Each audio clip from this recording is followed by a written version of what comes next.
मेरी शादी एक आईएएस से तय हुई थी, लेकिन दहेज की रेस में कोई और मेरी परिवार से आगे निकल गया और मैं पीछे रह गई।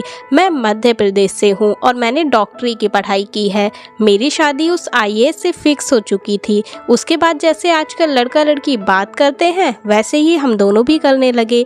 बात करते करते वो मुझे बहुत अच्छा लगने लगा। मैं उससे इमोशनली अटैच्ड हो गई, यूँ कहिए कि प्यार हो गया। उसने मुझसे वादा किया था कि वह मुझे कभी नहीं छोड़ेगा, यहाँ तक कि उसी ने मुझे पहले आई लव यू बोला।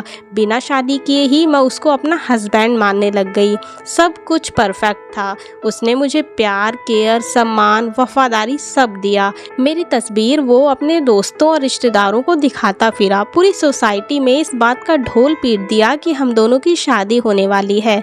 लेकिन उसके पापा को मैं पसंद नहीं थी। एक दिन एक पैसा वाला उनके पास आया और 1 करोड़ कैश फॉर्च्यूनर फ्लैट दहेज में देने की बात करने लगा। उसके पापा फिर बेटे पर प्रेशर बनाने लगे कि वो मेरे साथ हुई फिक्स हुई शादी को तोड़ दे।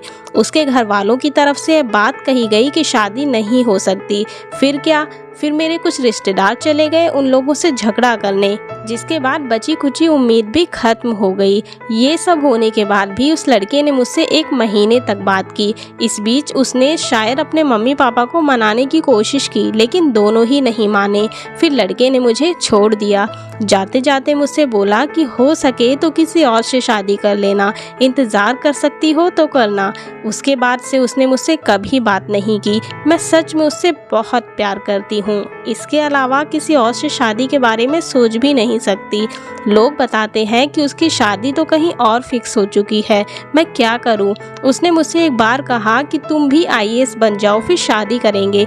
मैं सिविल की तैयारी की कोशिश में लगी हूँ, लेकिन डिप्रेशन भी है। मुझे उससे बात करने का मन होता है, लेकिन वो कभी रिप्लाई नहीं देता। क्या करूँ? आखिर कब तक मैं इंतज़ार करूँ?